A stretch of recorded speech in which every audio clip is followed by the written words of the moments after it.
السلام عليكم ورحمة الله وبركاته. ازيكم عاملين ايه؟ يا رب تكونوا بخير. النهاردة هنتكلم عن مباراة الأهلي وشباب بلوزداد المنتظرة غدا بإذن الله في دوري الأبطال الجولة الرابعة من المجموعات. غيابات الأهلي عن مباراة شباب بلوزداد في دوري الأبطال.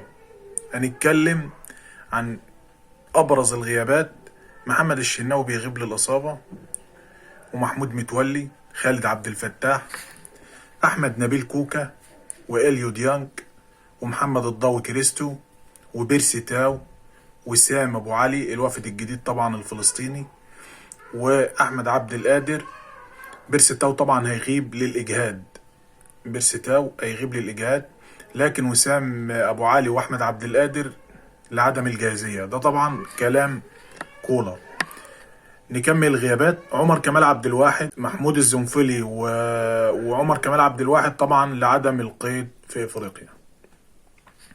طبعا هي مباراة صعبة جدا، وعلى كم الغيابات ده صعبة جدا على الأهلي، وخصوصا إنها في الجزائر، وإحنا صعبناها على نفسنا أكتر لما اتعادلنا هنا طبعا كلنا عارفين بنتيجة سلبية، لكن طبعا الأهلي بإذن الله قادر على تخطي هذه المباراة. لكن محتاجة روح، محتاجة لعيبة على قلب رجل واحد، وإن شاء الله نعدي المباراة دي. تشكيلة النادي الأهلي أو قائمة النادي الأهلي بتضم 22 لاعب، هما مصطفى شوبير، حمزة علاء، ومصطفى مخلوف، طبعا دول لحراسة المرمى.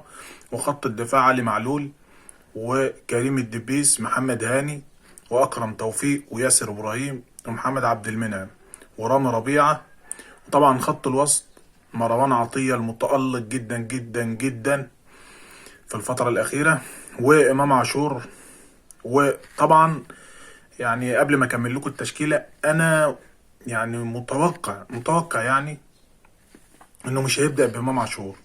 انا متوقع انه مش هيبدا بامام عاشور، او مش هيجازف بيه. ده توقعي الشخصي، وانا افضل ان هو ما يجازفش بيه وربنا يشفيه يعني. وطبعا قلنا امام عاشور، عمرو السوليه، محمد مجدي قفشه، وحسين الشحات، وكريم فؤاد، وكريم ندفد، ومصطفى ابو الخير، ورضا سليم. خط الهجوم: طاهر محمد طاهر، محمود كهربا، انتوني موديست. طبعا الاهلي موقفه صعب جدا، موقفه صعب لان كل المجموعه يعني عندها امل. المجموعه كلها عندها امل. بمعنى ايه عندها امل؟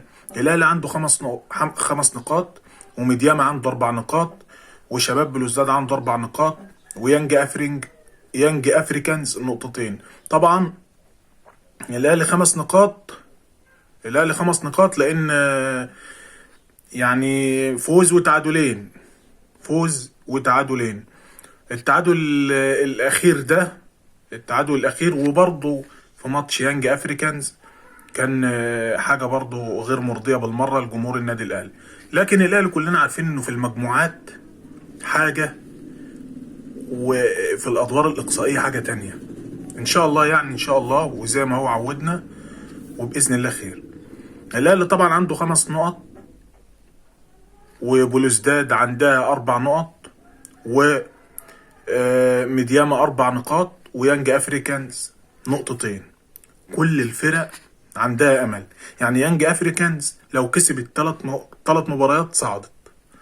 طبعا يعني مفيش حاجه مستحيل في كره القدم، لكن احنا بنتكلم مع حضراتكم بان دي الساحره المستديره. يعني اي حاجه ممكن تتخيلها، وكلنا شفنا كوت ديفوار جت منين وراحت فين.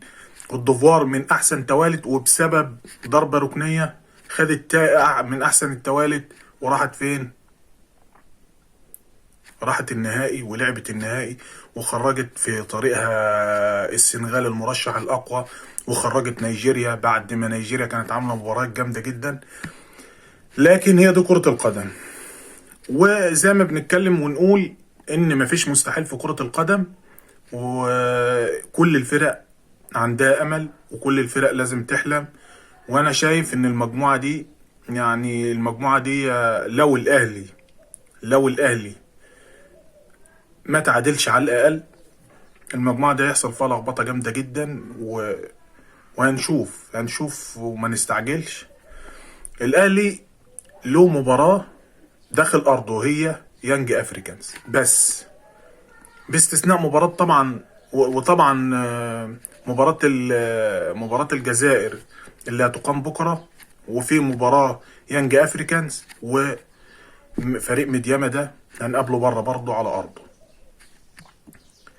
انا بتمنى ان كولر يعني يلعب بمنطق ما يتفلسفش، يلعب بمنطق وما يتفلسفش. احنا مش هقول لك دافع ومش هقول لك اضغط هاجم، لكن سير المباراة، لان المباريات دي فيها سيناريوهات كتير جدا جدا جدا. فاحنا لازم نشتغل، ندي المباراة على كذا سيناريو. ما هاجمش مرة واحدة وما دافعش برضه يعني ما نكمش قوي زيادة عن اللزوم. احنا عندنا لعيبة كبيرة برضه، ايا كان اللي هيلعب الاهلي بمن حضر. وانا ان شاء الله بتمنى التوفيق. ودي كانت ابرز غيابات النادي الاهلي، وان شاء الله الاهلي يعود من الجزائر ب3 نقاط. والسلام عليكم ورحمة الله.